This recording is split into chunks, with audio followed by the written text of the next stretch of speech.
नमस्कार दोस्तों, आइए जानते हैं भगवत गीता के 16वें अध्याय का परीक्षित की दिग्विजय तथा धर्म और पृथ्वी का संवाद। सूत जी कहते हैं, शौनक जी, पांडवों के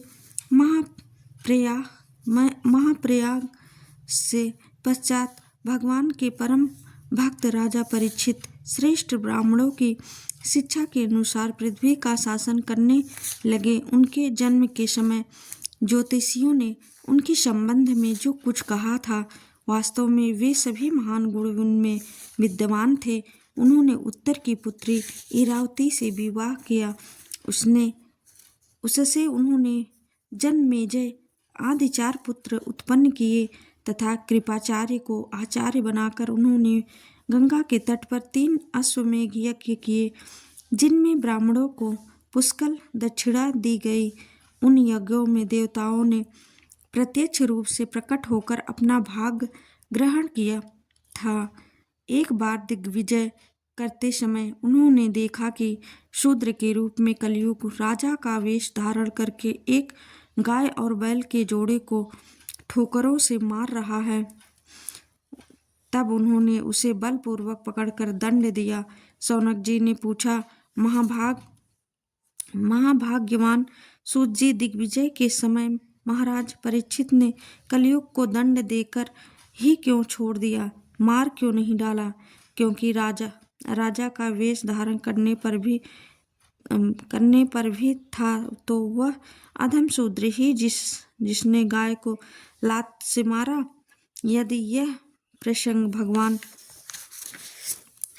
श्री कृष्ण की लीला से अथवा उनके चरण कमलों के मकरंद रस का पान करने वाले रसिक महानुभावों से संबंध रखता हो तो अवश्य ही कहिए। दूसरी व्यर्थ की बातों से क्या लाभ है? उनमें तो आयु व्यर्थ नष्ट होती है। प्यारे सूत जी, जो लोग चाहते तो हैं मोक्ष, परंतु अल्प आयु होने के कारण मृत्यु के ग्रस्त हो जाते हैं। उनके कल्याण के लिए भगवान यम का आवाहन करके उन्हें यहाँ शांति कर्म में नियुक्त कर दिया गया है। जब तक यमराज यहाँ इस कर्म में नियुक्त है, तब तक किसी की मृत्यु नहीं होगी। मृत्यु के ग्रस्त मनुष्य लोक के जीव भी भगवान की सुधा तुल्य लीला कथा का पान कर सके, इसलिए महर्षियों ने भगवान यम को यहाँ बुलाया है। एक तो थोड़ी आयु और दूसरे कम समझ, ऐसी अवस्था में संसार के मंद भाग्य विषय की पुरुषों की आयु व्यर्थ ही बीती जा रही है। नींद में रात और व्यर्थ के कामों में दिन। सूत जी ने कहा, जिस समय राजा परीक्षित कुरुजांगल देश में सम्राट के रूप में निवास कर रहे थे, उस समय उन्होंने सुना कि मेरी सेना द्वारा सुरक्षित साम्राज्य में कलयुग का प्रवेश हो गया है। इस समाचार से उन्हें दुख हुआ तो अवश्य हुआ, परंतु यह सोचकर कि युद्ध करने का अवसर हाथ लगा, वे इतने दुखी नहीं हुए। इसके बाद युद्धवीर परीक्षित धनुष हाथ में ले लिया। वे श्याम वर्ण के घोड़ों से जुते हुए सिंह की ध्वजा वाले सुसज्जित रथ पर सवार होकर दिग्विजय करने के लिए नगर से बाहर निकलकर पड़े। उस समय रथ, हाथी, घोड़े और पैदल सेना उनके साथ साथ चल रही थी। उन्होंने भद्राश्व, केतुमाल, भारत, उत्तर कुरु और किमपुरुष आदि सभी वर्षों को जीतकर वहां के राजाओं से भेंट ली और उन्हें उन देशों में सर्वत्र अपने पूर्वज महात्माओं का सुयश सुनने को मिला। उस यशोगान से पद पद पर भगवान श्री कृष्ण की महिमा प्रकट होती थी। इसके साथ ही उन्हें यह भी सुनने को मिलता था कि भगवान श्री कृष्ण ने अश्वत्थामा के ब्रह्मास्त्र की ज्वालाम से किस प्रकार उनकी रक्षा की थी। यदुवंशी और पांडवों में परस्पर कितना प्रेम था तथा पांडवों की भगवान श्री कृष्ण ने कितनी भक्ति की थी। जो लोग उन्हें ये चरित्र सुनाते हैं उन पर महामना राजा परीक्षित बहुत प्रसन्न होते हैं। उनके नेत्र प्रेम से खिल उठते हैं। वे बड़ी उदारता से उन्हें बहुमूल्य वस्त्र और मणियों से हार उपहार देते हैं। वे सुनते कि भगवान श्री कृष्ण प्रेम परवश होकर पांडवों के सारथी का काम किया, उनके सभासद बने, यहाँ तक कि उनके मन के अनुसार काम करके उनकी सेवा भी की। उनके सखा तो थे ही, दूत भी बने। वे रात को शस्त्र ग्रहण करके वीरासन से बैठ जाते और शिविर का पहरा देते। उनके पीछे पीछे चलते, स्तुति करते तथा प्रणाम करते। इतना ही नहीं, अपने प्रेमी पांडवों के चरणों में उन्होंने सारे जगत को झुका दिया। तब परीक्षित की भक्ति भगवान श्री कृष्ण के चार कमलों में और भी बढ़ जाती। इस प्रकार वे दिन दिन पांडवों के आचरण का अनुसरण करते हुए दिग्विजय कर रहे थे। उन्हीं दिनों उनके शिविर से थोड़ी ही दूर पर एक आश्चर्यजनक घटना घटी। वह मैं आपको सुनाता हूँ। धर्म बैल का रूप धारण करके एक पैर से घूम रहा था। एक स्थान पर उसे गाय के रूप में पृथ्वी मिली। पुत्री की मृत्यु दुखिनी माता के समान उसके नेत्रों से आंसुओं के झरने झर रहे थे। उसका शरीर श्रीहीन हो गया था। धर्म पृथ्वी से पूछने लगा। धर्म ने कहा, कल्याण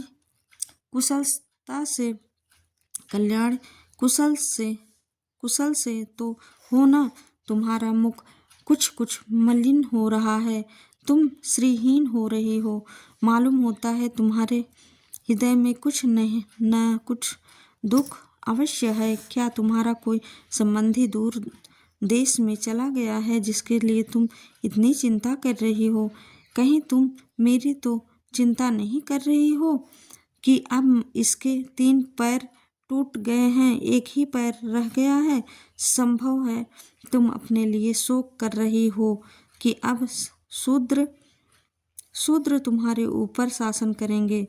तुम्हें इन देवताओं के लिए भी खेद हो सकता है जिन्हें अब यज्ञों में आहुति नहीं दी जाती, अथवा सजा उस प्रजा के लिए भी जो वर्षा न होने के कारण अकाल एवं दुर्भिक्ष से पीड़ित हो रही है।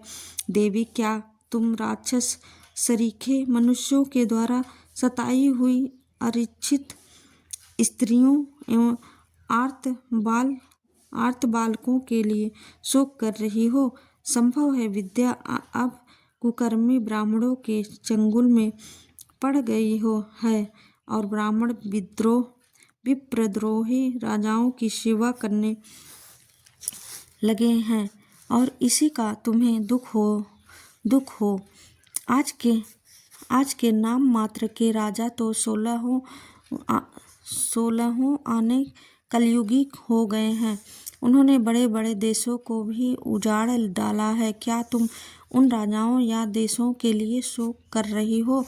आज की जनता खान पान, वस्त्र, स्नान और स्त्री सहवास आदि में शास्त्रीय नियमों का पालन न करके स्वेच्छाचार कर रही है। क्या इसके लिए तुम दुखी हो? माँ पृथ्वी अब समझ में आया हो न हो, तुम्हें भगवान श्री कृष्ण की याद आ रही होगी, क्योंकि उन्होंने तुम्हारा भार उतारने के लिए ही अवतार लिया था और ऐसी लीलाएं की थी जो मोक्ष का भी अवलंबन है। अब उनके लीला संवरण का लेने पर उनके परित्याग से तुम दुखी हो रही हो। देवी, तुम तो धन रत्नों की खान हो। तुम अपने क्लेश का कारण जिससे तुम इतनी दुर्बल हो गई हो मुझे बतलाओ। मालूम होता है कि बड़े बड़े बलवानों को भी हरा देने वाले काल ने देवताओं के द्वारा वंदनीय तुम्हारे सौभाग्य को छीन लिया है। पृथ्वी ने कहा, धर्म, तुम मुझसे जो कुछ पूछ रहे हो वह सब स्वयं जानते हो। जिन भगवान के सहारे तुम सारे संसार को सुख पहुँचाने वाले अपने चारों चरणों से युक्त थे, जिनमें सत्य, पवित्रता, दया, क्षमा, त्याग, संतोष, सरलता, सम, दम, तप, समता, तितिक्षा, उपरित शास्त्र, विचार, ज्ञान, वैराग्य, ईश्वर, वीरता, तेज, बल, स्मृति, स्वतंत्रता, कौशल, क्रांति, धैर्य, कोमलता, निर्भीकता, विनयशील, साहस, उत्साह, बल और सौभाग्य, गंभीरता, स्थिरता, आस्तिकता, कीर्ति, गौरव और निरहंकारता और ये 39 अप्राकृतिक गुण तथा महत्वाकांक्षी पुरुषों के द्वारा वांछनीय शरणागत वत्सलता आदि और भी बहुत से महान गुण उनकी सेवा करने के लिए नित्य निरंतर निवास करते हैं, एक क्षण के लिए भी उनसे अलग नहीं होते।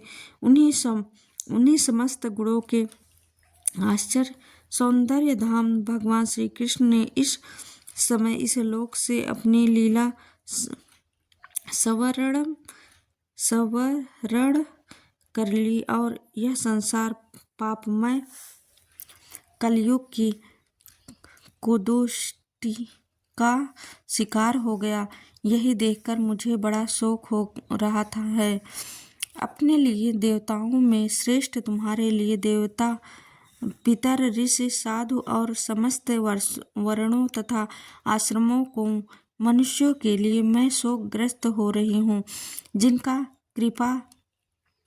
कृपा कटाक्ष प्राप्त करने के लिए ब्रह्मा आदि देवता भगवान के शरणागत होकर बहुत दिनों तक तपस्या करती रहे। वहीं लक्ष्मी जी अपने निवास स्थान कमल वन का परित्याग करके बड़े प्रेम से जिनके चरण कमलों की सुभग छत्र छाया का सेवन करती हैं, उन्हीं भगवान के कमल, ब्रज, अंकुश, ध्वजा आदि चिन्हों से युक्त श्री चरणों से विभूषित होने के कारण मुझे महान वैभव प्राप्त हुआ था और मेरी तीनों लोकों से बढ़कर शोभा हुई थी।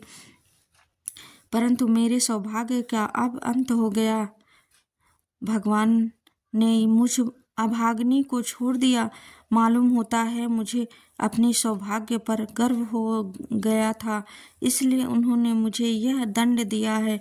तुम अपने तीन चरणों के कम हो जाने से मन ही मन कूढ़ रहे थे, अतः अपने पुरुषार्थ से तुम्हें अपने ही अंदर पुनः सब अंगों से पूर्ण एवं स्वस्थ कर देने के लिए वे अत्यंत रमणीय श्याम सुंदर विग्रह से यदुवंश में प्रकट हुए और मेरे बड़े भारी भार को, जो असुर वंशी राजाओं की सैकड़ों अक्षौहिणियों में रूप में था, नष्ट कर डाला, क्योंकि वे परम स्वतंत्र थे, जिन्होंने अपनी प्रेम भरी चितवन मनोहर मुस्कान और मीठी मीठी बातों से सत्य भामा आदि मधुमयी मानिनियों के मान के साथ धीरज को भी छीन लिया था और जिनके चरण कमलों के स्पर्श से मैं निरंतर आनंद से पुलकित रहती थी, उन पुरुषोत्तम भगवान श्री कृष्ण का विरह भला कौन सह सकता है। धर्म और पृथ्वी इस प्रकार आपस में बातचीत कर रही थी कि उसी समय राजर्षि परीक्षित पूर्ववाहिनी सरस्वती के तट पर आ पहुँचे।